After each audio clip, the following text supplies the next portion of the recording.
السلام عليكم ورحمة الله وبركاته.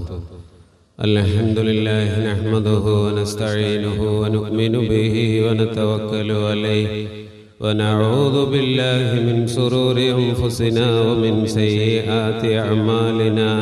من يهده الله فلا مضل له ومن يضلله فلا هادي له. ونشهد أن لا إله إلا الله وحده لا شريك له. ونشهد أن محمدا عبده ورسوله ورسله بالهدى ودين الحق ليظهره على الدين كله ولو كره المشركون. فأعوذ بالله من الشيطان الرجيم. بسم الله الرحمن الرحيم. سبحان الذي يسرى بعبده ليلا من المسجد الحرام إلى المسجد الأقصى الذي باركنا حوله لنريه من آياتنا إنه هو السميع البصير. يا ربي بالمصطفى بلغ مقاصدنا واغفر لنا ما مضى يا واسع الكرم. وعلى أمة سيدنا ومولانا മുഹമ്മദ്. പ്രിയമുള്ള സഹോദര സഹോദരിമാരെ, അല്ലാഹു സുബ്ഹാനഹു തആല നമ്മുടെ ഒരുമിച്ച് കൂടലും പിരിയലും അവന്റെ പൊരുത്തത്തിലുള്ള ഒരു സൽക്കർമ്മമായി നമ്മളിൽ നിന്ന് കബൂലാക്കുമാറാവട്ടെ. നമ്മളിൽ നിന്ന് മരണപ്പെട്ടുപോയ നമ്മുടെ മാതാപിതാക്കൾ, കൂട്ടുകുടുംബക്കാർ, സ്നേഹിച്ചിരുന്ന, സഹായിച്ചിരുന്ന, ഭക്ഷണം നൽകിയിരുന്നവർ, കഴിഞ്ഞ കാലങ്ങളിലൊക്കെ ഈ ക്ലാസ്സുകളിൽ മുടങ്ങാതെ വന്നിരുന്ന, പ്രത്യേകിച്ച് ഈ പള്ളിക്ക് ചുറ്റും മറവിട്ട് കിടക്കുന്ന മുഅ്മിനീങ്ങൾ, അല്ലാഹുവേ അവരുടെ എല്ലാവരുടെയും ബർസഖിയായ ലോകം നീ ഖൈറിലാക്കണേ റഹ്മാനെ. അല്ലാഹുവേ അവരെയും ഞങ്ങളെയും നിന്റെ സ്വരോഗ സ്വർഗത്തിൽ നീ ഒരുമിച്ച് കൂട്ടി അനുഗ്രഹിക്കണേ റഹ്മാനെ. രോഗം കാരണമായി ഇതുപോലുള്ള ക്ലാസ്സുകളിലേക്കൊന്നും വരാൻ കഴിയാതെ വീടുകളിൽ, ഹോസ്പിറ്റലുകളിൽ വിശ്രമിക്കുന്ന ഒരുപാട് പേരുണ്ട്. അല്ലാഹുവേ അവരുടെ രോഗങ്ങളെ നീ ശിഫയാക്കണേ റഹ്മാനെ. ആഫിയത്തുള്ള ദീർഘായുസ് അവർക്കും ഞങ്ങൾക്കും നീ പ്രദാനം നൽകണേ റഹ്മാനെ. ഇന്ന് സ്വല്പനേരം നിങ്ങളോട് പറയാൻ ആഗ്രഹിക്കുന്നത്, റജബ് മാസത്തിലാണ് നാം നിലകൊള്ളുന്നത്. റജബ് 27 നബി സല്ലല്ലാഹു അലൈഹി വസല്ലമ തങ്ങളുടെ ജീവിതത്തിൽ നടന്ന വളരെ വലിയ ഒരു സംഭവ വികാസം ഉൾക്കൊള്ളുന്ന ഒരു മാസമാണ്. അഥവാ നമ്മുടെയൊക്കെ 5 വഖ്ത് നിസ്കാരം അല്ലാഹു തആല ഫർളാക്കപ്പെട്ട ആ മാസത്തിന്റെ ഒരു വാർഷികം കൂടെയാണ്, നിസ്കാരത്തിന്റെ ഒരു വാർഷികം കൂടെയാണ് ഈ റജബ് 27. നബി സല്ലല്ലാഹു അലൈഹി വസല്ലമ തങ്ങളെ അല്ലാഹു തആല 7 ആകാശങ്ങളപ്പുറത്തേക്ക് സ്വർഗവും നരകവും അർശും കുർസിയും ലൗഹും ഖലമൊക്കെയുള്ള അല്ലാഹുവിന്റെ പ്രധാനമായിട്ടുള്ള ആ സൃഷ്ടികളെല്ലാം കാണിച്ചു കൊടുത്തുകൊണ്ടുള്ള ഒരു യാത്ര നബി സല്ലല്ലാഹു അലൈഹി വസല്ലമ തങ്ങളെ അല്ലാഹു തആല നടത്തി. അതിനു വേണ്ടി തെരഞ്ഞെടുത്തത് ഈ റജബിന്റെ 27ാമത്തെ ഒരു രാത്രിയായിരുന്നു. വിശുദ്ധ ഖുർആൻ സൂറത്തുൽ ഇസ്രാഇന്റെ 1ാമത്തെ ആയത്തിലൂടെ അല്ലാഹു തആല ഈ സംഭവം വിശദീകരിക്കുന്നുണ്ട്. ഇങ്ങനെ ഒരു യാത്ര കൊണ്ടുപോവാനുള്ള ഒരു കാരണവും നബി സല്ലല്ലാഹു അലൈഹി വസല്ലമ തങ്ങളുടെ ജീവിതത്തിലുണ്ട്. നമുക്കറിയാം, നബി സല്ലല്ലാഹു അലൈഹി വസല്ലമ തങ്ങൾ ഈ ലോകത്തേക്ക് പിറന്നു വീഴുന്നതിന്റെ മുമ്പേ അവിടുത്തെ വന്യ പിതാവ് ഈ ലോകത്ത് നിന്ന് വിട പറഞ്ഞു പോയിട്ടുണ്ട്. ഞാൻ എപ്പോഴും ആലോചിക്കാറുണ്ട്, ഓരോ ആളുകൾ വന്ന് ഓരോ സങ്കടങ്ങളും വിഷമങ്ങളും പറയുമ്പോൾ ലോകത്ത് ഏറ്റവും കൂടുതൽ വിഷമം അനുഭവിച്ച ഒരാൾ ത്വാഹ റസൂലുള്ളാഹി സ്വല്ലല്ലാഹു അലൈഹി വസല്ലമ തങ്ങളാണ്. നബി തങ്ങളുടെ അത്ര യാതനകളും വിഷമങ്ങളും സങ്കടങ്ങളും സഹിച്ച ഒരു മനുഷ്യൻ ലോകത്തില്ല. നമ്മളെപ്പോഴും നബി തങ്ങളുടെ മഹത്വങ്ങളൊക്കെ പറയാറുണ്ട്, നബി തങ്ങള് അത്ഭുതങ്ങൾ പറയാറുണ്ട്. നബി തങ്ങളുടെ ജീവിതം നമ്മൾ വിലയിരുത്തുമ്പോൾ വല്ലാത്ത ഒരു ജീവിതമാണ്. ഈ ലോകത്ത് ജനിച്ചു വീഴുന്നതിന്റെ മുമ്പേ പിതാവില്ല. നബി തങ്ങൾ 4-ാം മാസം ഇതല്ലെങ്കിൽ 2-ാം മാസം, അങ്ങനെ പല അഭിപ്രായങ്ങളുണ്ട്. ആമിന ബീവിയുടെ വയറ്റിൽ കിടക്കുന്ന സമയത്താണ് അവിടുത്തെ പിതാവായ അബ്ദുള്ള റളിയല്ലാഹു അൻഹു ഈ ലോകത്ത് നിന്ന് വിട പറഞ്ഞു പോകുന്നത്. നബി തങ്ങളുടെ 6-ാമത്തെ വയസ്സിൽ അവിടുത്തെ ഉമ്മയായ ആമിന ബീവിയും ഈ ലോകത്ത് നിന്ന് വിട പറഞ്ഞുപോയി. പിന്നീട് അനാഥമാണ് ബാല്യം. ഉമ്മയും വാപ്പയുമില്ല 6 വയസ്സായപ്പോഴേക്ക്. പിന്നെ നബി തങ്ങളെ സംരക്ഷിച്ചത് അവിടുത്തെ വല്ലിപ്പയായ അബ്ദുൽ മുത്തലിബായിരുന്നു. നബി തങ്ങളുടെ 8-ാമത്തെ വയസ്സിൽ അബ്ദുൽ മുത്തലിബും ഈ ലോകത്തിൽ നിന്ന് വിട പറഞ്ഞുപോയി. നബിയുടെ 8 വയസ്സിൽ വല്ലിപ്പയും മരിച്ചുപോയി. പിന്നെ നബി തങ്ങളുടെ ഉത്തരവാദിത്വം ഏറ്റെടുത്തത് നബി തങ്ങളുടെ മൂത്താപ്പയായ പിതാവിന്റെ ജ്യേഷ്ഠനായ അബൂ ത്വാലിബാണ്. ഈ അബൂ ത്വാലിബാണ് നബി തങ്ങളെ സംരക്ഷിച്ചതും നബി തങ്ങളെ വളർത്തിയതും നബി തങ്ങൾക്ക് വേണ്ട എല്ലാ സംരക്ഷണവും ഒരുക്കി കൊടുത്തത് അബൂ ത്വാലിബായിരുന്നു. ഈ അബൂ ത്വാലിബ് ഈ ലോകത്ത് നിന്ന് വിട പറഞ്ഞു പോയി. നബി തങ്ങൾക്ക് നുബുവത്ത് ലഭിക്കുന്ന സമയത്തും അബൂ ത്വാലിബ് ജീവിച്ചിരിപ്പുണ്ട്. നബി തങ്ങൾ ദീനീ പ്രബോധനം നടത്തുന്ന സമയത്ത് അതിൽ നിന്ന് പിന്തിരിപ്പിക്കാനും ഇത് തുടർന്നു പോന്നാൽ ബുദ്ധിമുട്ടാണെന്ന് മനസ്സിലാക്കി ഒരു വേള നബി തങ്ങളെ വധിച്ചു കളയും എന്ന് പോലും ഭീഷണിപ്പെടുത്തിയ സ്വരത്തിൽ പിടിച്ചു നിൽക്കാൻ കഴിയാതെ അബൂ ത്വാലിബ് നബി തങ്ങളോട് വന്ന് പറഞ്ഞു, മോനെ, ഈ പ്രായമുള്ള എന്നെ നീ അധികവും സങ്കടപ്പെടുത്തരുത്, ഇന്ന കാര്യങ്ങളൊക്കെയാണ് അവർ പറയുന്നത്, അതുകൊണ്ട് നിന്റെ ഈ ദീനീ പ്രബോധനം നീ നിർത്തിവെക്കണം. ഒരു വേള അബൂ ത്വാലിബിന് പോലും നബി തങ്ങളോട് പറയേണ്ടി വന്നു. അത്രത്തോളം സമ്മർദ്ദം ഉണ്ടായി ഖുറൈശികളിൽ നിന്ന്. അബൂ ത്വാലിബ് നബി തങ്ങളോട് പറഞ്ഞപ്പോൾ നബി തങ്ങൾ പറഞ്ഞു, ഓ എന്റെ പ്രിയപ്പെട്ട പിതാവേ, മുത്താപ്പ, അങ്ങന്റെ വലത് കൈയിൽ സൂര്യനെയും ഇടത് കൈയിൽ ചന്ദ്രനെയും വെച്ച് തന്നാൽ പോലും ഈ പ്രബോധനത്തിൽ നിന്ന് ഞാൻ പിന്തിരിയുകയില്ല എന്ന് പറഞ്ഞപ്പോ ആ ഒരു നിശ്ചയദാർഢ്യത്തിനു മുമ്പിൽ അബൂ ത്വാലിബ് കീഴടങ്ങി. എന്റെ മോന് എന്താണെങ്കിലും പറഞ്ഞുകൊള്ളൂ എന്ന് പറഞ്ഞു. ഒരു പ്രൊട്ടക്ഷൻ ആയിരുന്നു അബൂ ത്വാലിബ് ഉള്ള സമയത്ത് ദീനീ പ്രബോധനം ചെയ്യാൻ നബി തങ്ങൾക്ക്. ഒരു പരിധിവരെ ഖുറൈശികളുടെ ഉപദ്രവം തടുക്കാൻ പറ്റുമായിരുന്നു. അബൂ ത്വാലിബ് ഈ ലോകത്ത് നിന്ന് വിട പറഞ്ഞു പോയി. അധികം വൈകാതെ ബഹുമാനപ്പെട്ട നബി തങ്ങൾക്ക് താങ്ങും തണലുമായിരുന്ന അവിടുത്തെ പ്രിയ പത്നി ഖദീജ റളിയല്ലാഹു തആല അൻഹയും ഈ ലോകത്ത് നിന്ന് വിട പറഞ്ഞു പോയി. ഇവർ രണ്ടുപേരുമാണ് നബി തങ്ങളെ ഏറ്റവും കൂടുതൽ സ്വാന്തനപ്പെടുത്തുന്നതും സഹായിക്കുന്നവരും. ഇവർ രണ്ടുപേരും മരണപ്പെട്ടതോടുകൂടെ ഖുറൈശികളുടെ ഉപദ്രവം കഠിനമായി നബി തങ്ങളെ ആക്ഷേപിക്കാനും ശാരീരികമായി ഉപദ്രവിക്കാനും ഒക്കെ തുടങ്ങിയപ്പോൾ നബി സല്ലല്ലാഹു അലൈഹി വസല്ലമ തങ്ങൾ ഖുറൈശികളുമായി അന്ന് കുറച്ച് ഉടക്കി നിന്നിരുന്ന ഒരു പ്രദേശമാണ് ത്വായിഫ് എന്ന് പറയുന്നത്. ആ ത്വായിഫിലേക്ക് നബി തങ്ങൾ ചെന്നു. അവരെ ദീനിലേക്ക് ക്ഷണിക്കാനും അവരെ താമസിക്കാനും ഖുറൈശികളുടെ ഉപദ്രവങ്ങളിൽ നിന്ന് താൽക്കാലികമായിട്ടുള്ള രക്ഷ നേടിക്കൊണ്ട് നബി തങ്ങൾ ത്വായിഫിലേക്ക് ചെന്നപ്പോഴോ അവിടെയുള്ള മന്ദബുദ്ധികളായ ആളുകളെ കൊണ്ടും കുട്ടികളെ കൊണ്ടും മുതിർന്ന ആളുകൾ നബി തങ്ങളെ ഓട്ടിയോടിക്കുകയാണ്. നബി തങ്ങളെ കല്ലെടുത്തെറിയുകയാണ്. കല്ല് നബി തങ്ങളുടെ ശരീരത്തിൽ തട്ടിയിട്ട് രക്തം ഒഴുകി വളരെ പ്രയാസപ്പെട്ടുകൊണ്ട് നബി തങ്ങൾ ഒരു അവസാന പ്രതീക്ഷയുടെ തുരുമ്പങ്കും കിട്ടുമെന്ന പ്രതീക്ഷയോടെ ത്വായിഫിലേക്ക് പോയ നബി തങ്ങൾ ഒരു പ്രതീക്ഷയുമില്ലാതെ കല്ലേറ് സഹിച്ചുകൊണ്ട് വേദന സഹിച്ചുകൊണ്ട് വീട്ടിലേക്ക് തന്നെ തിരിച്ചു വരേണ്ട സാഹചര്യമുണ്ടായി. വളരെ സങ്കടകരമായ ചരിത്രങ്ങളാണ് അതൊക്കെ. നമ്മൾ അയവിറക്കുമ്പോൾ വലിയ സംഭവമാണ്. നബിതങ്ങളെ വേദനിപ്പിച്ച് കയ്യിലും കാലിലൊക്കെ മുറിവേറ്റ് നബിതങ്ങൾ ഒരു മരച്ചുവട്ടിൽ, ഒരു ഈത്തപ്പന മരച്ചുവട്ടിൽ ഇങ്ങനെ ഇരിക്കുകയാണ്. ആ സമയത്ത് ബഹുമാനപ്പെട്ട മുഖറബുൽ അംലാഖ് മലക്ക് ജിബ്രീൽ അലൈഹിസ്സലാത്തു വസ്സലാം എന്ന് പറഞ്ഞു, നബിയെ, ആ കാണുന്ന വലിയ മലകളില്ലേ, ത്വായിഫിൽ പോയ ആളുകൾക്കറിയാം, ഉംറ പോകുമ്പോ മലകളാൽ ചുറ്റപ്പെട്ട ഒരു പ്രദേശമാണ് ത്വായിഫ്.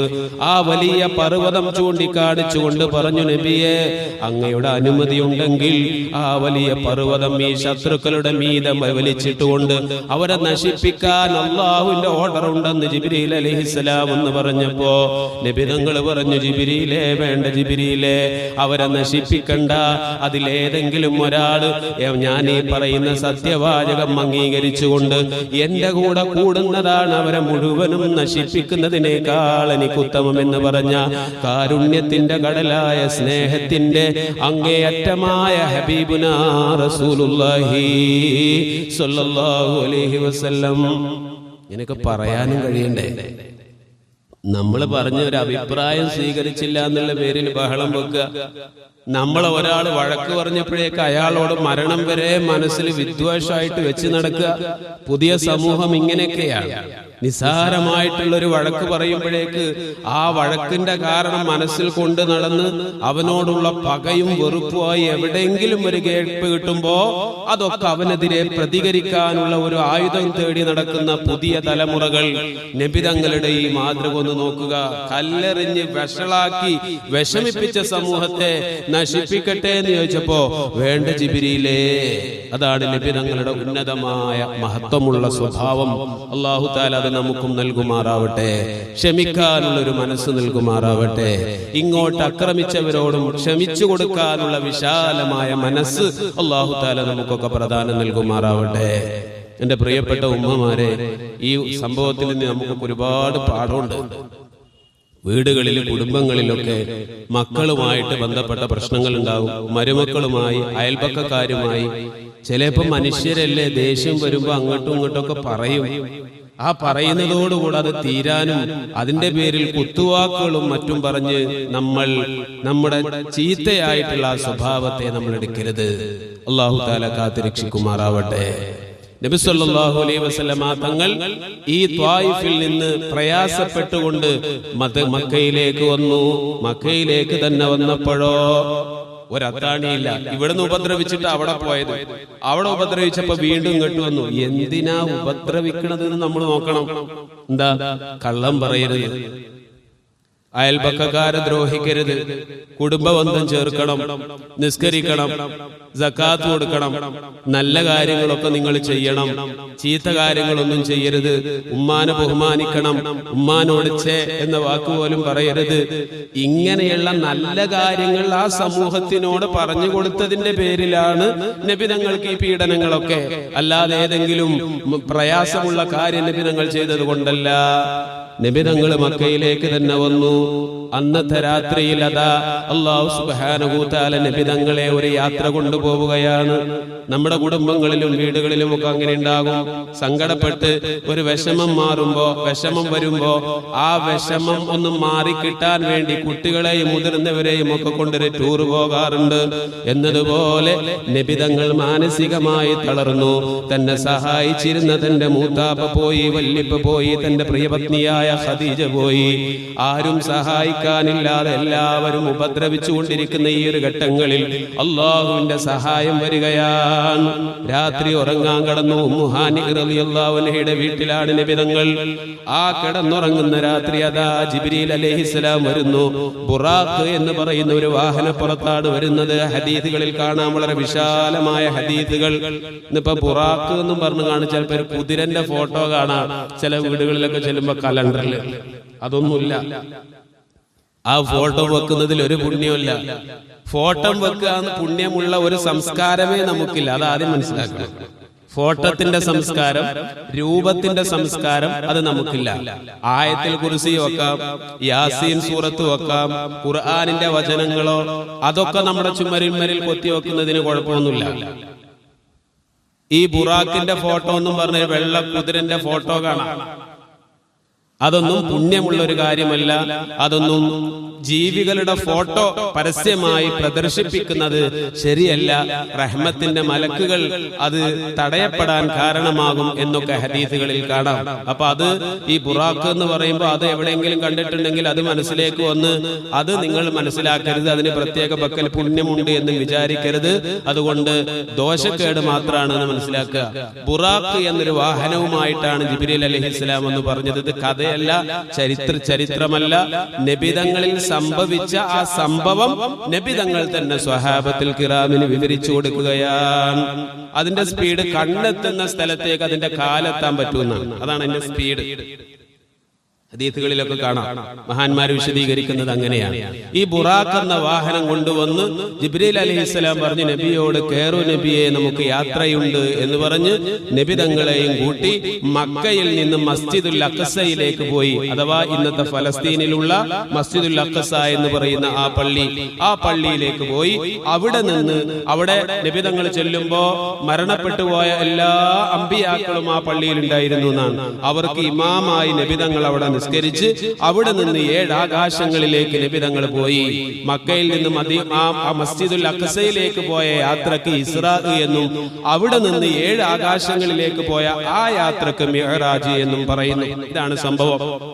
ഈ സംഭവത്തിലേക്ക് സൂചിപ്പിച്ചാണ് വിശുദ്ധ ഖുർആൻ സൂറത്തുൽ ഇസ്രാഇന്റെ 1-ാമത്തെ ആയത്തിലൂടെ പറയുന്നത്, സുബ്ഹാനല്ലദീ യസ്റാ ബിഅബ്ദിഹി ലൈലൻ മിനൽ മസ്ജിദിൽ ഹറാമി ഇലൽ മസ്ജിദിൽ അഖ്സാ അല്ലദീ ബാറക്നാ ഹൗലഹു ലിനുരിയഹു മിൻ ആയാതിനാ.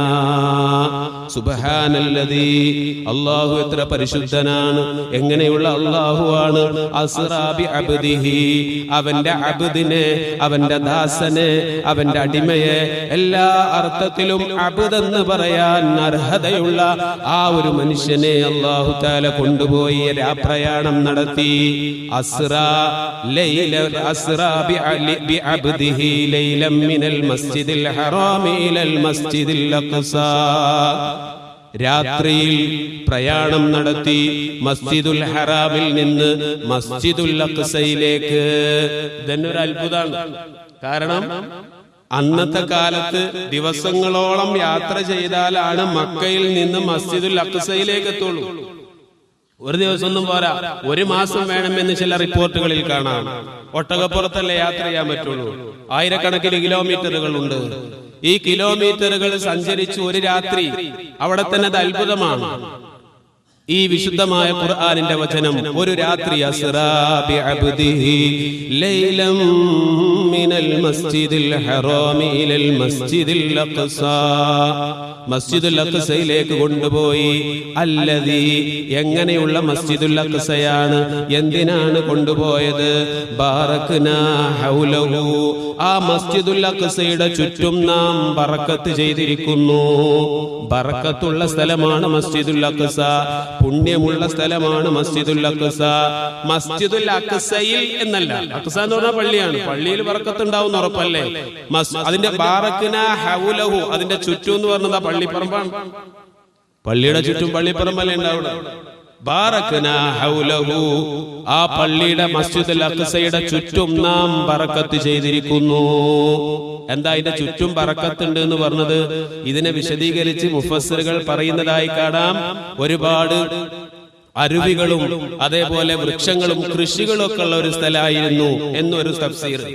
വേറൊരു തഫ്സീർ, ആ പള്ളിക്ക് ചുറ്റും ഒരുപാട് അമ്പിയാക്കളുടെ മക്ബറകളുണ്ട്, സ്വാലിഹീങ്ങളായ ആളുകളുടെ ഖബറുകളുണ്ട്. അതുള്ളത് കൊണ്ട് അവിടെ ബറക്കത്തുണ്ട്. ആ ബറക്കത്ത് കാണുന്നതിന് വേണ്ടി ഈ 2 തഫ്സീറും കാണാം. വീണ്ടും ഒരുപാടുണ്ട്. അപ്പൊ എന്തോ ആവട്ടെ, മസ്ജിദുൽ ഹറാമിൽ നിന്ന് മസ്ജിദുൽ അഖ്സയിലേക്ക് ഒരു രാത്രിയിൽ നബി തങ്ങളെ അല്ലാഹു തആല കൊണ്ടുപോയി. അല്ലാഹ് എത്ര പരിശുദ്ധനാണ്. എന്തിനാണ് കൊണ്ടുപോയത്? മസ്ജിദുൽ അഖ്സയിലേക്ക് കൊണ്ടുപോയത്. അതിന് ചുറ്റും ബറക്കത്ത് നൽകപ്പെട്ട സ്ഥലമാണ് മസ്ജിദുൽ അഖ്സ. ആ ബറക്കത്തുള്ള സ്ഥലത്തേക്ക് കൊണ്ടുപോയത് എന്തിനാ? ലിനുരിയഹു മിൻ ആയാതിനാ, നമ്മുടെ ചില ദൃഷ്ടാന്തങ്ങൾ നബി തങ്ങൾക്ക് കാണിച്ചു കൊടുക്കാൻ വേണ്ടി.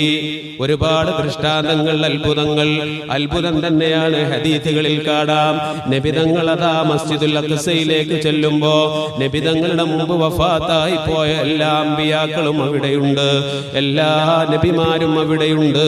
എല്ലാ അമ്പിയാക്കളും നബിമാരും സന്നിഹിതരായ മസ്ജിദുൽ അഖ്സയിലേക്ക് നബി തങ്ങളെ ജിബ്രീൽ അലൈഹിസ്സലാം കൊണ്ടുപോയി. അവർക്ക് ഇമാമായി കൊണ്ട് നബി തങ്ങൾ അവിടെ നിസ്കരിക്കുകയാണ്. ത്വായിഫിലേക്ക് പോയപ്പോ അവിടെയുള്ള ആളുകൾ ആട്ടിയകറ്റിയില്ലേ? മക്കയിലെ ഖുറൈശികളോട് നല്ല കാര്യം പറഞ്ഞപ്പോ അവർ ആട്ടിയകറ്റിയില്ലേ? എന്നാൽ അത്യുഗ്രമായ അത്ഭുതമായ ഒരു സംഭവം നബി തങ്ങളുടെ മുമ്പിൽ കാണിച്ചു കൊടുക്കുകയാണ് അല്ലാഹ്.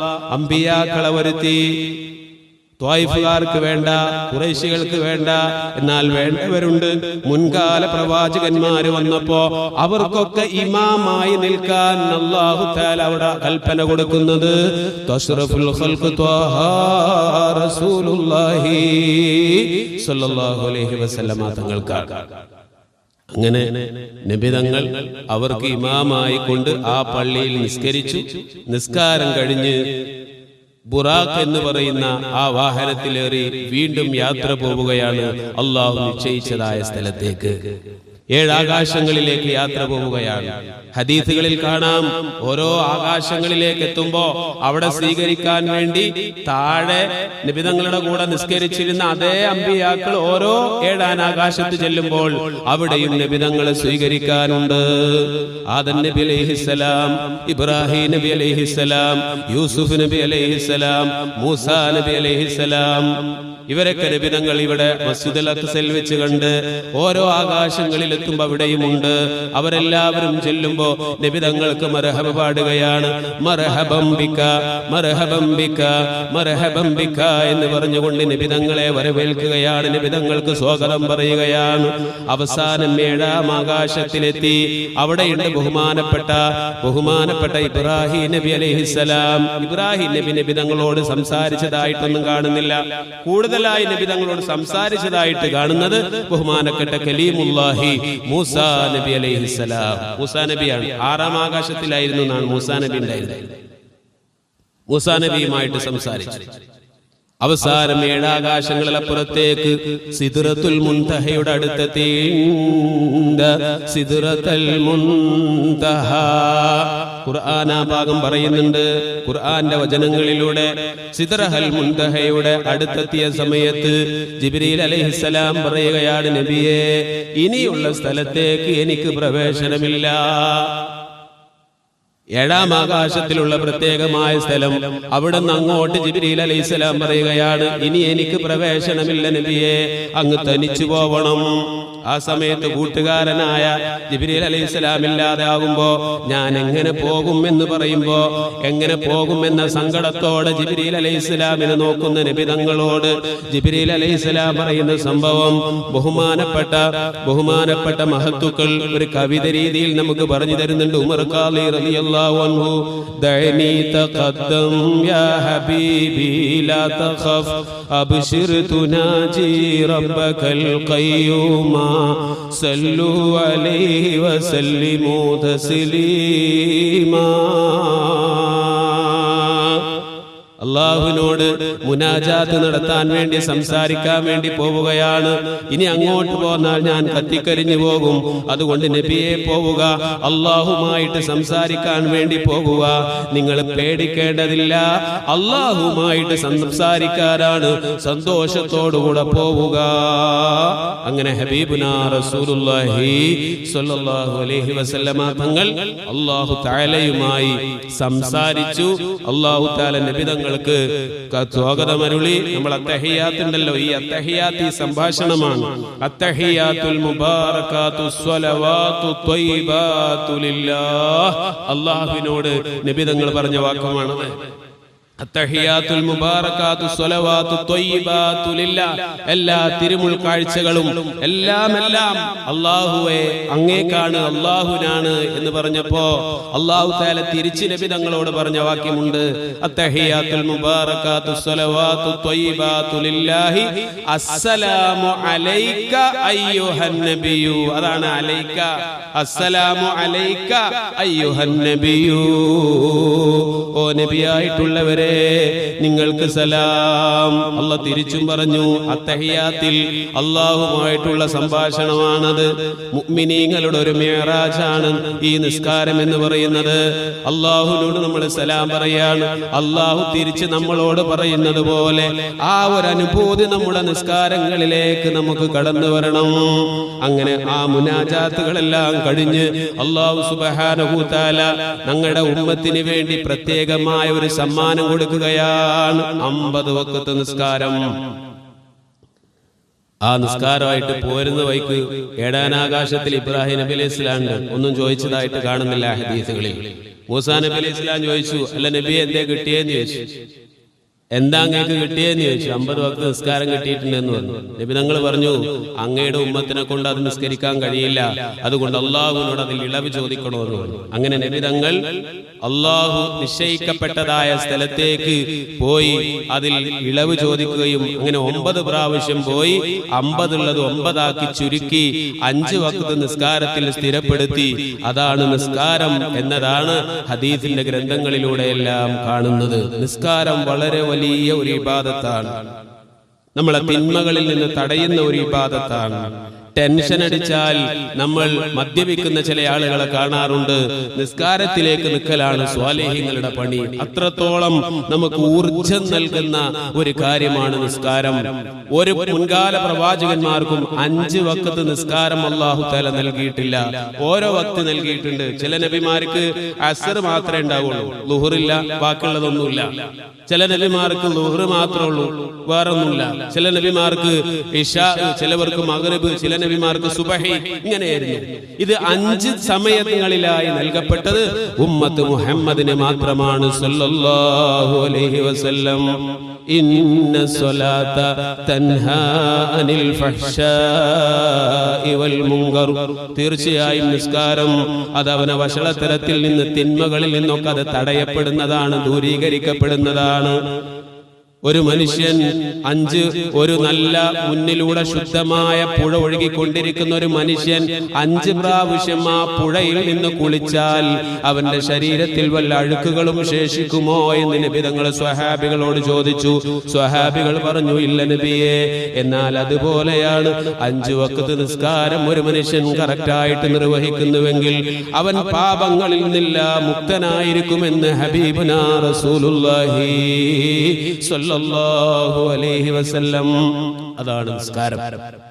ഈ നിസ്കാരവുമായി ഹബീബുനാ റസൂലുള്ളാഹി സ്വല്ലല്ലാഹു അലൈഹി വസല്ലം അതേ രാത്രി തന്നെ മക്കയിൽ തിരിച്ചെത്തുകയാണ്.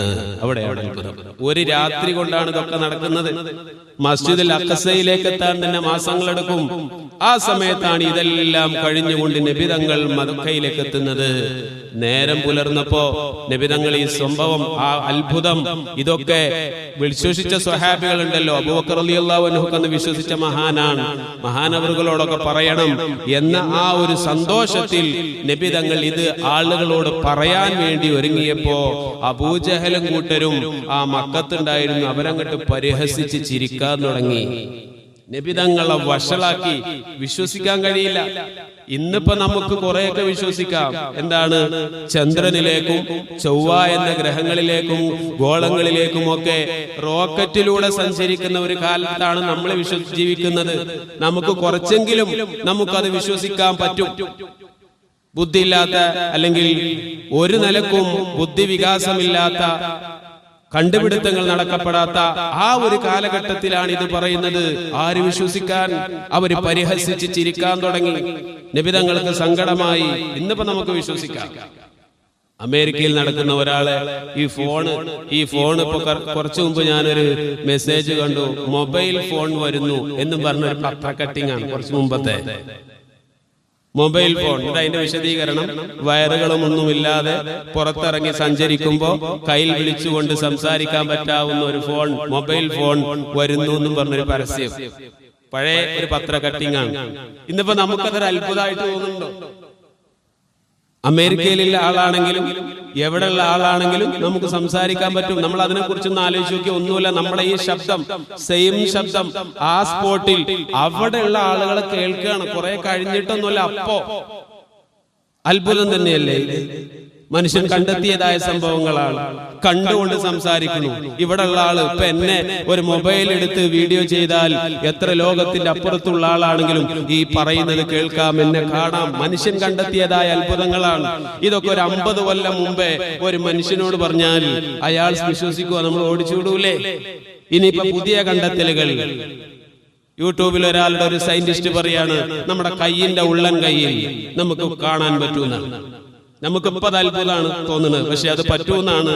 അതിനുള്ള കണ്ടുപിടുത്തങ്ങളാണ്. ഫോണൊന്നും വേണ്ട, കോൾ ചെയ്യാൻ വിരല് മതി. പിന്നെ എന്ത് കാണണമെന്നുണ്ടെങ്കിലും ചുമരില് നമുക്കിപ്പോ നമ്മുടെ കൈ ഇങ്ങനെ കാണിച്ചു ചുമരുമ്പോ തന്നെ ആ പിക്ചറുകളും വീഡിയോകളും ഒക്കെ കാണാൻ പറ്റാവുന്ന കണ്ടുപിടുത്തങ്ങളിലേക്ക് എത്തിക്കൊണ്ടിരിക്കുകയാണെന്നാണ് ലോകം. ഈ കാലഘട്ടത്തിൽ ജീവിക്കുന്ന നമുക്ക് ഒരു പക്ഷേ നമുക്ക് അങ്ങനെയൊക്കെ സംഭവിക്കും എന്ന് നമുക്ക് ഉറപ്പിക്കാം. ഈമാനുള്ള ആളുകൾ ഇതൊന്നും ഇല്ലാതെ തന്നെ നബി തങ്ങൾ പറഞ്ഞത് അംഗീകരിക്കുമെങ്കിൽ, അല്ലാത്ത ആളുകൾക്ക് പോലും വിശ്വസിക്കാൻ ഇന്നത്തെ വർത്തമാന രാജ്യത്ത് അതിന് സാഹചര്യങ്ങളുണ്ട് എങ്കിൽ, അതൊന്നുമില്ലാതിരുന്ന സമയത്ത് നബി തങ്ങൾ ഇത് വന്ന് പറഞ്ഞപ്പോ അതാ അബൂജഹലും കൂട്ടരും നബി തങ്ങളെ പരിഹസിക്കാൻ തുടങ്ങി. മാത്രമല്ല, നബി തങ്ങളോട് വിശ്വസിച്ചതായ ചില സ്വഹാബിമാരൊക്കെ ഇസ്ലാം ഒന്ന് പുറത്തുപോയി.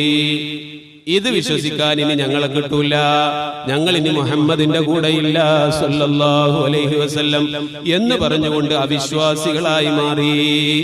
ഈ സംഭവം പറഞ്ഞിട്ട് ചില ആളുകൾ ഇത് കഥയാണ്, സ്വപ്നത്തിലാണ് എന്ന് പറയാറില്ല. നമ്മുടെ മുസ്ലിങ്ങളിൽപ്പെട്ട ആളുകൾ തന്നെ ചിലര് ഇത് നേരെ പോയതല്ല, സ്വപ്നം ഉണ്ടായതാണ്.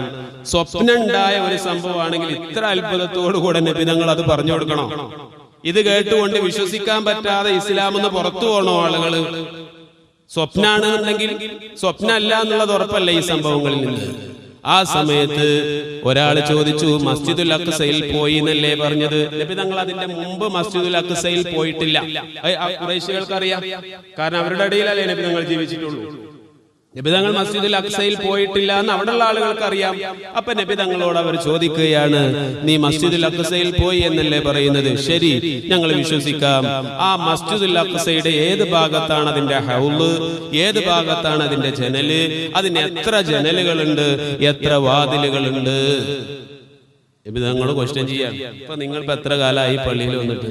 ഇപ്പൊ ഞാൻ സക്കീറിനോട് ചോദിക്കണം, മുകളിലുള്ള നിലക്ക് എത്ര ജനലുണ്ടെന്ന് ചോദിച്ചാൽ നിനക്ക് കാണാൻ പറ്റുമോ? ജനിച്ചത് മുതൽ പള്ളിയിൽ കയറി തുടങ്ങിയാണ്. അവൻ മാത്രല്ല നമ്മളെല്ലാരും. ഇപ്പൊ ഞാൻ ഈ പള്ളിനുള്ളിലാണ് കടന്നുറങ്ങണം. ഉസ്താദ് മുകളിൽ ഇപ്പൊ എത്ര ജനലുണ്ട് എന്ന് ചോദിച്ചാൽ എനിക്ക് ചിലപ്പോൾ ഒറ്റടി കണ്ണാതെ പറയാൻ പറ്റൂല. ഈ ചോദ്യം ചോദിക്കുന്നത്. ഒരു രാത്രി അവിടെ പോയ വന്നത് ജനലെണ്ണാനാണോ? അവരുടെ ചോദ്യം, ക്വസ്റ്റ്യൻ ചെയ്യൽ. ആ സമയത്ത് കാണാം ഹദീസിന്റെ ഗ്രന്ഥങ്ങളിലൂടെ നബി തങ്ങൾ അതാ ആ കഅബയുടെ ഭാഗത്തേക്കൊന്നിങ്ങനെ ചാരിയിരുന്നു കൊണ്ട് നേരെ അങ്ങോട്ട് നോക്കുകയാണ്, മസ്ജിദുൽ അഖ്സയുടെ ഭാഗത്ത്. ആ സമയത്ത് അതാ ജിബ്രീൽ അലൈഹിസ്സലാം അവർ ചോദിക്കുമ്പോ കിഴക്ക് ഭാഗത്ത് എത്ര ജനലുണ്ട് എന്ന് ചോദിക്കുമ്പോ ഒരു ഗോളം മാതിരി ഇതിന്റെ ഒരു പിക്ചർ സഹിതം അതാ ജിബ്രീൽ അലൈഹിസ്സലാം നബി തങ്ങൾക്ക് ഇങ്ങനെ കാണിച്ചു കൊടുക്കുകയാണ്. അവർ ചോദിക്കുന്ന ഓരോ ചോദ്യത്തിനും മണിമണിയായി കറക്റ്റായി ഉത്തരമങ്ങ് പറഞ്ഞപ്പോ അവിടെയുള്ള ആളുകൾ പറഞ്ഞു, സിഹ്റുകൽ യൗമ അളീം, ഇന്ന് നിന്റെ മാരണം വളരെ വലുതായിരിക്കുന്നു മുഹമ്മദേ. എന്നിട്ടും അവർ വിശ്വസിച്ചില്ല. ഭൂമിയോരുണ്ട പോലൻ കയ്യിലെന്നോവർ, ഭൂമിയതൊക്കെയും ഒരു ചൂമാടെന്നോവർ. ആത്മീയമായി അള്ളാഹുലേക്ക് അടുത്തു കഴിഞ്ഞാൽ അള്ളാഹു തആല അവന്റെ മഹത്തുക്കൾക്ക് ഒരുപാട് അത്ഭുതങ്ങൾ കൊടുക്കും. ഭൂമി ഒരുണ്ട പോലെ അത് ചെറുതാക്കി കൊടുക്കും. അത് എല്ലാം അള്ളാഹു തആല കാണിച്ചു കൊടുക്കും. അല്ലാഹ് ഇഷ്ടപ്പെട്ട ആളുകൾക്ക് നബി തങ്ങൾക്ക് അതേപോലെ കാണിച്ചു കൊടുത്തു. എല്ലാ മറുപടിയും അവർ ചോദിച്ചതിന് മുഴുവൻ പറഞ്ഞു കൊടുക്കുകയാണ്. ഈ സംഭാഷണം ഇങ്ങനെ നടന്നുകൊണ്ടിരിക്കുമ്പോഴാണ് ബഹുമാനപ്പെട്ട അബൂബക്കർ റളിയല്ലാഹു അൻഹു അതിലൂടെ ഇങ്ങനെ വരുന്നത്. അബൂബക്കർ റളിയല്ലാഹു അൻഹു നടന്നു വരികയാണ്. അബൂജഹൽ വിളിച്ചു, യാ അബൂബക്കർ തആൽ, അബൂബക്കറെ ഇങ്ങോട്ട് വാന്നു. എന്നിട്ട് പറഞ്ഞു, പരിഹസിച്ചുകൊണ്ട് പറഞ്ഞു, നിന്റെ നബിയില്ലേ മുഹമ്മദ് സല്ലല്ലാഹു അലൈഹി വസല്ലം ഇന്നലെ രാത്രി ബൈത്തുൽ മുഖദ്ദസിലേക്ക് പോയി, അവിടുന്ന് 7 ആകാശങ്ങളിലേക്ക് പോയി അള്ളാഹിനെയൊക്കെ കണ്ട് തിരിച്ചു വന്നിട്ടുണ്ടല്ലോ എന്ന് പരിഹസിച്ചുകൊണ്ട് ചോദിച്ചു. സിദ്ദീഖ് തങ്ങൾ അബൂബക്കർ റളിയല്ലാഹു അൻഹു അത് വിശ്വസിക്കൂല എന്ന് വിചാരിച്ചിട്ടാണ് പറഞ്ഞത്. അത് നീ വിശ്വസിക്കുന്നുണ്ടോ എന്നാണ് അബൂബക്കർ റളിയല്ലാഹു അൻഹുവിനോട് ചോദിച്ചത്. സിദ്ദീഖ് തങ്ങൾ ചോദിച്ചു, അബൂജഹലിന്റെ മുഖത്ത് നോക്കി, എന്റെ നബി അങ്ങനെ പറഞ്ഞോ? എന്റെ നബി അങ്ങനെ പറഞ്ഞോ? അതെ അതെ എന്ന് പറഞ്ഞപ്പോ സിദ്ദീഖ് തങ്ങൾ പറയാണ്, എന്റെ നബി അങ്ങനെ പറഞ്ഞിട്ടുണ്ടെങ്കിൽ അത് സത്യമാണ്. കളവ് പറയാത്തവരാണ് എന്റെ നബി. സത്യമല്ലാത്തത് പറയാത്തത് സത്യം മാത്രം പറയുന്നതാണ് എന്റെ നബി. എന്റെ നബി അങ്ങനെ പറഞ്ഞിട്ടുണ്ടെങ്കിൽ അത് സത്യമാണ്, സത്യമാണ്. അതുവരെ അബൂബക്കർ റളിയല്ലാഹു അൻഹുവിന്റെ പേര് അബൂബക്കർ എന്നായിരുന്നെങ്കിൽ ഈ സംഭവം ആ സ്പോട്ടിൽ ഒരു സംശയം സംശയവും കൂടാതെ വിശ്വസിച്ചതുകൊണ്ട് അന്ന് നബി തങ്ങൾ കൊടുത്ത സ്ഥാനപ്പേരാണ് സിദ്ദീഖ്. സത്യം പറയുന്നവർ, എല്ലാം സത്യമാക്കുന്നവൻ. നുബുവത്തിന്റെ നാവ് കൊണ്ട് നബി തങ്ങൾ എന്ത് പറഞ്ഞാലും അത് ചോദ്യം ചെയ്യാതെ സംശയമില്ലാതെ അപ്പോൾ തന്നെ വിശ്വസിക്കുന്നവൻ അർത്ഥമുള്ള സിദ്ദീഖ്, സത്യമാക്കുന്നവൻ, വാസ്തവമാക്കുന്നവൻ, സത്യസന്ധൻ എന്ന അർത്ഥം വരുന്ന സിദ്ദീഖ് എന്ന നാമകരണം അത് വിശ്വസിക്കുമ്പോ അള്ളാഹുവിന്റെ ഹബീബ് കൊടുത്ത സ്ഥാനപ്പേരാണ്. അന്ന് മുതലാണ് അബൂബക്കർ സിദ്ദീഖ് റളിയല്ലാഹു അൻഹുവിന് സിദ്ദീഖ് എന്ന പേര് കിട്ടിയത്. ഫാത്തിഹ സൂറത്തിലൂടെ നമ്മൾ ദുആർക്കണ ഒരു ദുആ ഉണ്ട്, ഇഹ്ദിനസ് സിറാത്തുൽ മുസ്തഖീം, ചൊവ്വായ മാർഗത്തിലേക്ക് ഞങ്ങളെ വഴി നടത്തണേ അല്ലാഹ്. ഏതാണ് ചൊവ്വായ മാർഗം? മറ്റൊരായത്തിലൂടെ അല്ലാഹ് പറയുന്നുണ്ട്, മിനൻ നബീന വസ്സുദ്ദീഖീന വശുഹദാഇ വസ്സാലിഹീൻ, നബിമാരുടെ വഴി, സിദ്ദീഖുകളുടെ വഴി. പ്രവാചകന്മാര് പറഞ്ഞത് സംശയലേ ഒന്നുമില്ലാതെ അംഗീകരിക്കുന്ന ആളുകൾ, അതാണ് സിദ്ദീഖുകൾ. ആ സിദ്ദീഖുകളുടെ വഴി, ശുഹദാക്കളുടെ വഴി, സ്വാലിഹീങ്ങളുടെ വഴി.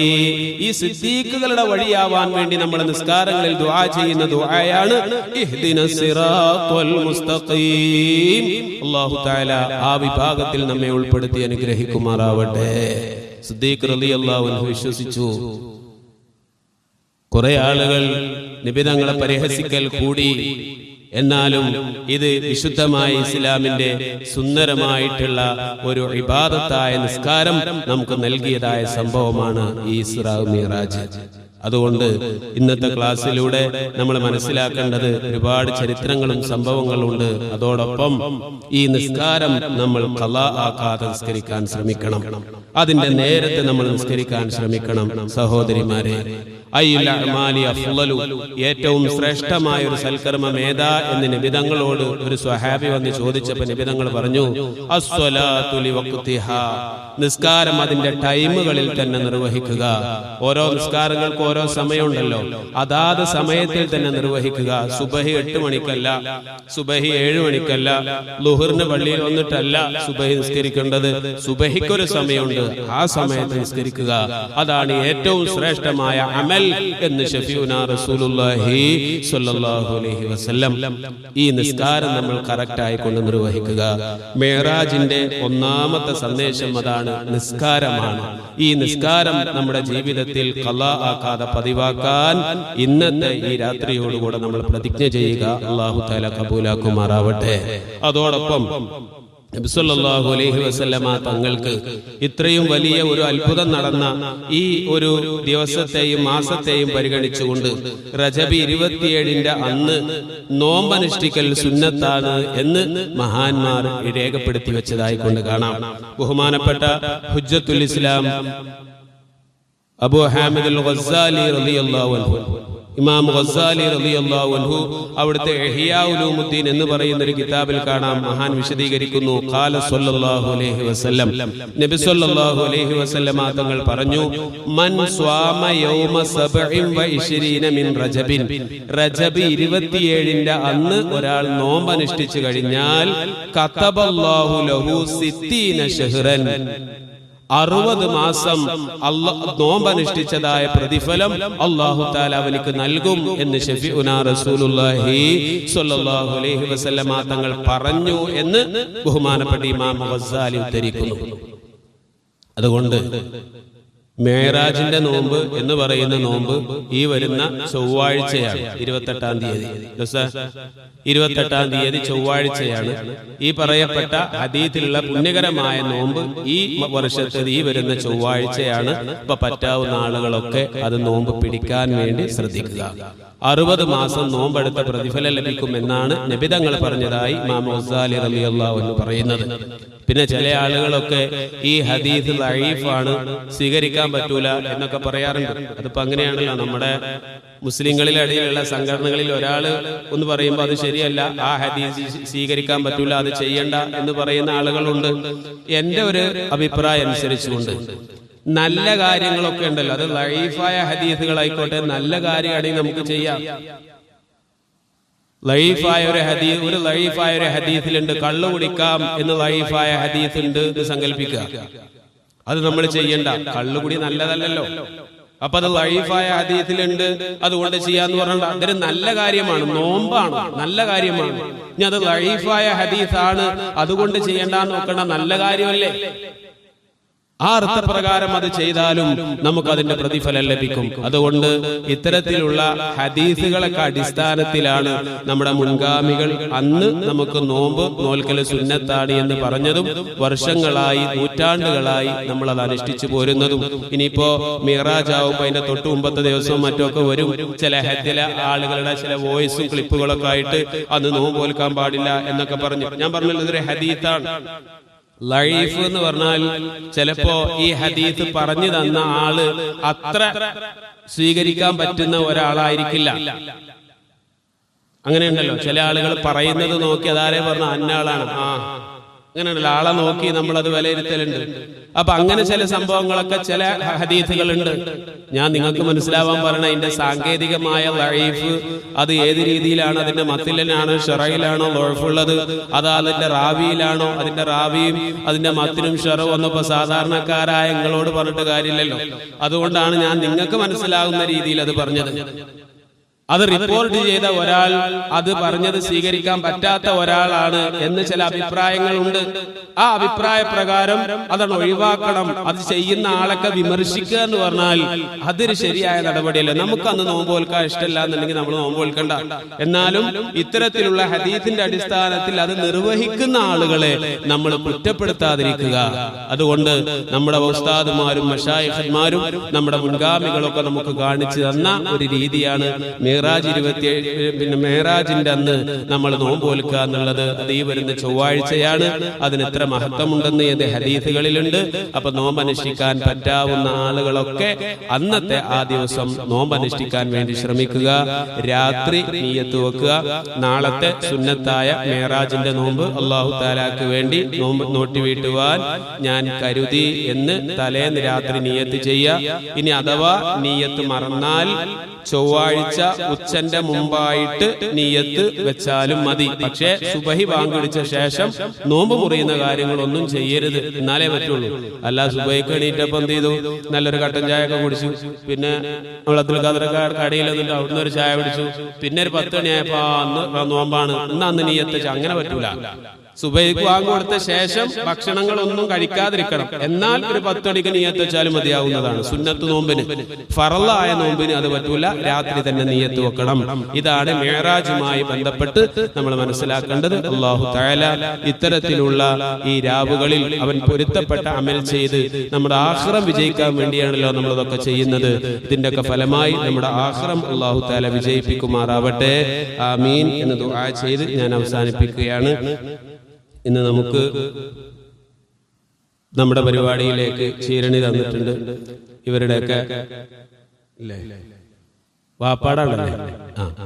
വാപ്പാട് ആണ്ടാണ്. കഴിഞ്ഞ ആഴ്ച പറഞ്ഞതാണ്, കഴിഞ്ഞ ആഴ്ച ആയിരുന്നു. അപ്പൊ അന്ന് ആളുള്ളത് കൊണ്ട് ഇന്നേക്ക് വെച്ചതാണ്. അപ്പൊ ഉസ്താദ് ദുആ ചെയ്യണം എന്ന് പറഞ്ഞ് നമ്മുടെ ക്ലാസ്സിലേക്ക് അവര് വാപ്പാക്ക് വേണ്ടി ഹദിയകളൊക്കെ കൊണ്ടുവന്നിട്ടുണ്ട്, ചീരണികൾ കൊണ്ടുവന്നിട്ടുണ്ട്. അല്ലാഹു തആല ഉപ്പയുടെ ബർസഖിയായ ലോകം ഖൈറിലാക്കി കൊടുക്കുമാറാവട്ടെ. അടുത്ത ആഴ്ച ആരും ഏറ്റിട്ടില്ല, ആരെങ്കിലും അതിനുണ്ടെങ്കിൽ നേരത്തെ എന്നോട് അറിയിക്കണം എന്ന് ഓർമ്മപ്പെടുത്തുന്നു. ഇൻഷാ അല്ലാഹ് ഒരു ഹദീസ് മൗലിദ് ഓതി നമുക്ക് നമ്മുടെ ഇന്നത്തെ ക്ലാസ് അവസാനിപ്പിക്കാം. ബിസ്മില്ലാഹിർ റഹ്മാനിർ റഹീം. ഇന്നല്ലാഹ വമലായികതഹു യുസല്ലൂന അലൻ നബി യാ അയ്യുഹല്ലദീന ആമനൂ സ്വല്ലു عليه وسلموا تسليما. روى كعب الأخبار رضي الله عنه لما أراد الله تعالى إظهار النور المخزون وإبراز الجوهر المكنون من عبد الله إلى بطن آمنة أطهر فتاة بالعرب وذلك في ليلة الجمعة من شهر رجب نمر رضوان عليه السلام ففتح أبواب الجنان وتزينت الحور والولدان ودقت بشائر الأفراح وزهرت كواكب الصباح ونادى مناد في السماء والأرض ألا إن النور المكنون منه سيد البشر في بطن آمنة قد استقر ولما انتقل نور نبينا محمد صلى الله عليه وسلم من عبد الله إلى بطن آمنة اهتز العرش طربا واستبشارا وزاد الكرسي هيبة ووقارا وامتلأت السماوات أنوارا وضجت الملائكة تهليلا واستغفارا فأصبحت آمنة تلك الليلة والأنوار تلوه في جبهتها المؤتمنة وأمنت به من المخاوف الكامنة وظهرت لانتقال نوره الآيات وتباشرت به جميع المخلوقات ولما حملت به صلى الله عليه وسلم في رجب الهنا بشرت في شعبان بنيل المنى وقيل لها في رمضان لقد حملت بالمطهر من الدنس والخنا وسمعت الملائكة في شوال يبشرونها بالظفر بغاية المنى ورأت الخليل إبراهيم عليه السلام في ذي القعدة وهو يقول لها بشري بصاحب الأنوار والوقار والسنا وأتاها في ذي الحجة موسى الكليم عليه السلام وأعلمها برتبة محمد صلى الله عليه وسلم وجاهه الأسنى وناداها في محرم جبريل عليه السلام بأن وقت ولادتها قد دنا واستفت الملائكة منزلها في سفر فعلمت أن موعد السرور قد قرب ودنا فلما هل ربيع الأول أضاءت الأرض والسماء وأشرقت البيت والصفا ثم لما جاء وقت الولادة وخرج منشور السعادة وجد بآمنة أمر الولادة وحان بروج شمس السعادة إلى الحق نورا الله ونشرت له في الكون أعلام الرضا وإذا بطائر النبي لقد سقط من الهوى فمر بجناحيه على بطن آمنة مسرعا فضربها المخال ليلة الاثنين 12 من شهر ربيع الأول وولدت صبيحتها نبي الثقلين صلى الله عليه وسلم وعلى آله وصحبه أجمعين صلى الله على محمد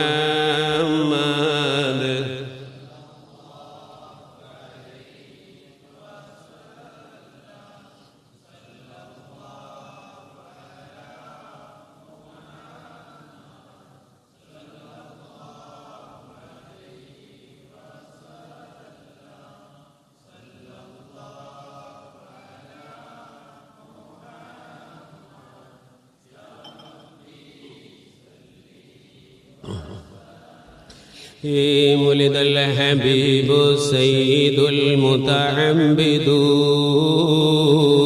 والنور من وجناته يتوقد يا رب صل على محمد منجي الخلائق من جهنم في غدي جبريل نادى في منصة حسنه هذا مليح الكون هذا أحمد يا ربي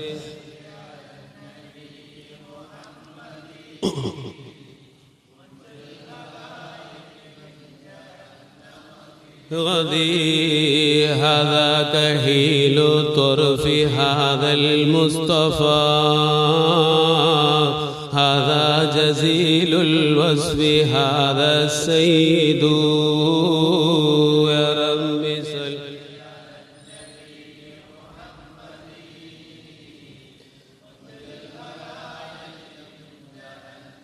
في غدي هذا جميل النعت هذا المرتضى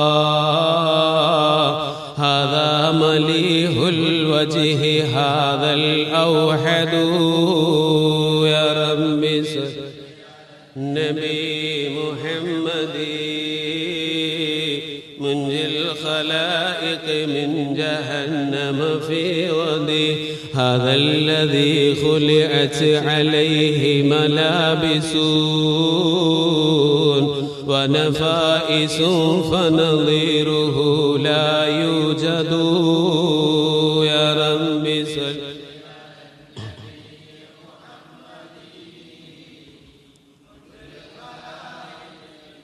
جهنم في غدي قالت ملائكة السماء بأسرهم ولد الحبيب ومثله لا يولد الله لا إله إلا الله لا إله إلا الله لا إله إلا الله لا إله إلا الله محمد رسول الله بشرى لأمته برؤية وجهه هذا هو الجاه العظيم الذي يدوم محمد رسول الله لا إله لا إله إلا الله لا إله إلا الله محمد رسول الله ولدته مختونا ومكحولا كما قد جاء في الخبر الصحيح المسند الله لا إله إلا الله لا إله لا إله إلا الله لا إله إلا الله محمد رسول الله صلى عليك الله يا علم الهدى ما ناح طير في الغصون يغرد محمد رسول الله لا إله إلا الله لا إله إلا الله إلا الله محمد رسول الله اللهم صل على سيدنا محمد الفاتح لما أغلق والخاتم لما سبق ناصر الحق بالحق والهادي إلى صراطك المستقيم وعلى آله حق قدره ومقداره العظيم اللهم صل على سيدنا محمد الفاتح لما أغلق والخاتم لما سبق ناصر الحق بالحق والهادي إلى صراطك المستقيم وعلى آله حق قدره ومقداره العظيم اللهم صل على سيدنا محمد الفاتح لما أغلق والخاتم لما سبق ناصر الحق بالحق والهادي إلى صراطك المستقيم وعلى آله حق قدره ومقداره العظيم آمين الحمد لله رب العالمين حمدا يوافي نعمه ويكافئ مزيدا اللهم صل على رسولك سيدنا محمد وعلى آل سيدنا ومولانا محمد أرحم الراحمين يا الملك الجبار يا الله ഞങ്ങൾ ഇതുവരെ ഇവിടെ വെച്ച് പറഞ്ഞതിനെയും കേട്ടതിനെയും ചൊല്ലിയതിനെയും പാടിയതിനെയും ഒക്കെ നീ കബൂലാക്കണേ റഹ്മാനെ അല്ലാഹുവേ ഇതിന്റെ എല്ലാം മിഥില സവാബ് ബറക്കത്ത് കൊണ്ട് ഞങ്ങൾ ഈ ഒരുമിച്ച് കൂടലും പിരിയലും നിന്റെ പൊരുത്തത്തിലുള്ള ഒരു സൽക്കർമ്മമായി ഞങ്ങളിൽ നിന്ന് നീ കബൂലാക്കണേ റഹ്മാനെ അല്ലാഹുവേ ഇതിന്റെ എല്ലാം ബറക്കത്ത് കൊണ്ട് നിന്റെ യഥാർത്ഥ മുത്തഖീങ്ങളിൽ ഞങ്ങളെ എല്ലാവരെയും നീ ഉൾപ്പെടുത്തണേ റഹ്മാനെ അല്ലാഹുവേ ഇതൊക്കെ ഞങ്ങളുടെ ആഖിറം വിജയിക്കാനുള്ള കാരണങ്ങളാക്കണേ റഹ്മാനെ നിന്നെ കുറിച്ചുള്ള ബോധം ഞങ്ങളുടെ കൽബിൽ നിലനിൽക്കാനുള്ള ഓരോ കാരണങ്ങളാക്കണേ റഹ്മാനെ അല്ലാഹുവേ ഞങ്ങളുടെ ബാഹ്യ ശരീരം നീ നന്നാക്കിയതുപോലെ ഞങ്ങളുടെ കൽബ് നീ തത്വഹീർ ചെയ്യണേ റഹ്മാനെ ഒരാളോടും പകയും വെറുപ്പും വിദ്വേഷവും അസൂയയും ഇല്ലാത്ത നല്ല മനസ്സിന്റെ ഉടമകളാക്കണേ റഹ്മാനെ അല്ലാഹുവേ ഞങ്ങൾ ഇബാദത്ത് കുറഞ്ഞവരാണ് സൽക്കർമ്മങ്ങൾ ചെയ്യാൻ മടിയുള്ളവരാ ഞങ്ങൾ ചെയ്യുന്ന അല്പാൽപമായ അമാലുകളിൽ നീ ഇഖ്ലാസ് നൽകണേ റഹ്മാനെ അല്ലാഹുവേ ഞങ്ങൾ പാപികളാണ് ദോഷികളാണ് അറിഞ്ഞും അറിയാതെയും ഒരുപാട് അപാകതകൾ ചെയ്തവരാണ് ഖാലിഖായ ഗഫൂറായ ഗഫാറായ റബ്ബേ ഞങ്ങൾ ചെയ്ത പാപങ്ങൾ ഞങ്ങൾക്ക് നീ പുറത്തു തരണേ റഹ്മാനെ അല്ലാഹുവേ അതിന്റെ പേരിൽ പരലോകത്ത് ഞങ്ങളെ നീ വഷളാക്കരുതേ റഹ്മാനെ. അല്ലാഹുവേ ചെയ്ത പാപങ്ങളെക്കാൾ കൂടുതൽ നന്മകൾ ചെയ്യാനും അതിൻ്റെ ഉള്ളിൽപ്പെട്ട് ഞങ്ങൾ ചെയ്ത പാപങ്ങൾ അലിഞ്ഞു പോകാനുമുള്ള തൗഫീഖ് ഞങ്ങൾക്ക് നൽകണേ റഹ്മാനെ. പടച്ചവനെ, ഇനിയുള്ള ആയുസ്സിലെങ്കിലും നിന്നെ അറിഞ്ഞുകൊണ്ട് ജീവിക്കാനുള്ള തൗഫീഖ് നൽകണേ റഹ്മാനെ. പടച്ചവനെ, ഞങ്ങൾക്ക് ദുന്യാവും ആഖിറവും ഖൈറാക്കണേ റഹ്മാനെ. ദുന്യാവിലേറെ ആഖിറം ഖൈറാക്കി തരണേ റഹ്മാനെ. അല്ലാഹുവേ, ദുന്യാവിൽ ജീവിക്കുന്ന കാലമത്രയും ഇസ്സത്തോടെ ആഫിയത്തോടെ ഒരു കാര്യത്തിലും ഒരാളുടെ മുമ്പിലും തലകുലിപ്പിക്കാതെ കൈനീട്ടാതെ വഷളാവാതെ ഇസ്സത്തോടെ ഞങ്ങളെ ജീവിപ്പിക്കണേ റഹ്മാനെ. അതിനാവശ്യമായ ഹലാലായ വരുമാനങ്ങൾ, ഞങ്ങളുടെ തൊഴിലുകൾ, ഞങ്ങളുടെ ബിസിനസ്സുകൾ, ഞങ്ങളുടെ കച്ചവടം, മഈശത്തിന്റെ വഴി, വീട്, വാഹനം, ജോലികളിലെല്ലാം നീ ബറക്കത്ത് നൽകണേ റഹ്മാനെ. അല്ലാഹുവേ, ഞങ്ങളോട് ഒരുപാട് പേര് ദുആ കൊണ്ട് വസിയത്ത് ചെയ്തിട്ടുണ്ട്. ഞങ്ങളുടെ പ്രിയപ്പെട്ട ഉമ്മ രോഗിയാണ്. അല്ലാഹുവേ, ഞങ്ങളുടെ പ്രിയപ്പെട്ട ഉപ്പ രോഗികളാണ്.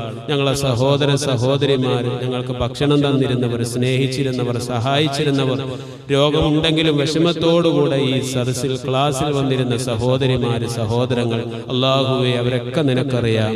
ഈ പറയപ്പെട്ട എല്ലാവരുടെയും രോഗങ്ങളെ നീ ശിഫയാക്കണേ റഹ്മാനെ. അല്ലാഹുവേ, ഞങ്ങളുടെ ശരീരത്തിൽ ആരുടെയെങ്കിലും മാറാവ്യാധി രോഗത്തിന്റെ അണുക്കളുണ്ടെങ്കിൽ അതിന്റെ അണുക്കളെ നീ നശിപ്പിക്കണേ റഹ്മാനെ. അല്ലാഹുവേ, ഞങ്ങളെ പെടുന്നനെ നീ മരിപ്പിക്കല്ലേ റഹ്മാനെ. പെട്ടെന്നുള്ള അപകട മരണങ്ങളെ തൊട്ട് ഞങ്ങളെ എല്ലാവരെയും കാക്കണേ റഹ്മാനെ. അല്ലാഹുവേ, ഏതായാലും ഞങ്ങൾ മരിക്കുന്ന സമയത്ത് തൗബ ചെയ്തുകൊണ്ട് ഈമാനോടെ മരിപ്പിക്കണേ റഹ്മാനെ. അല്ലാഹുവേ, കുറഞ്ഞ സമയമെങ്കിലും കിടന്ന് തൗബ ചെയ്യാനുള്ള അവസരം കിട്ടാതെ ഞങ്ങളെ മരിപ്പിക്കല്ലേ റഹ്മാനെ.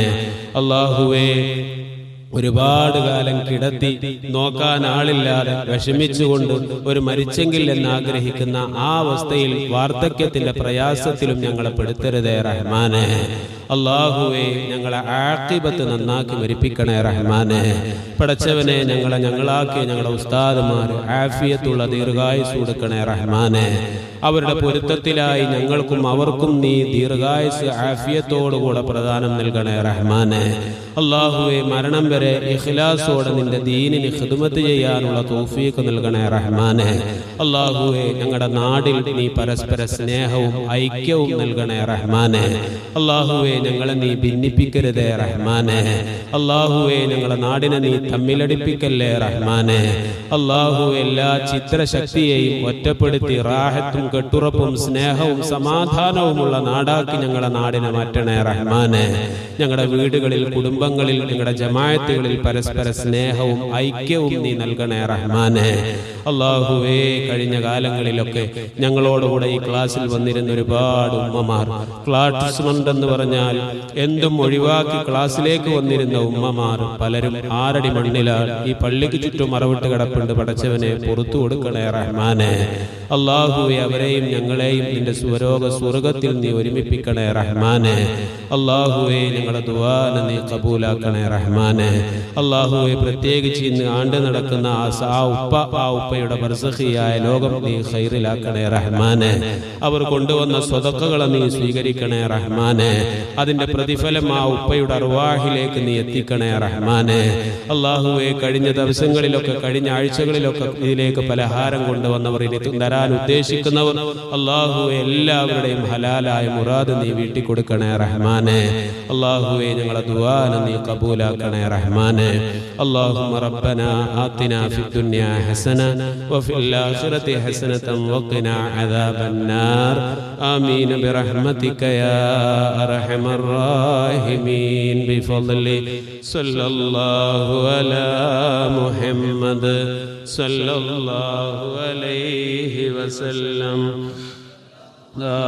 അലാ മുഹമ്മദ് സല്ലല്ലാഹു അലൈഹി വസല്ലം. اللهم صل على محمد يا رب صل عليه وسلم. السلام عليكم ورحمة الله وبركاته.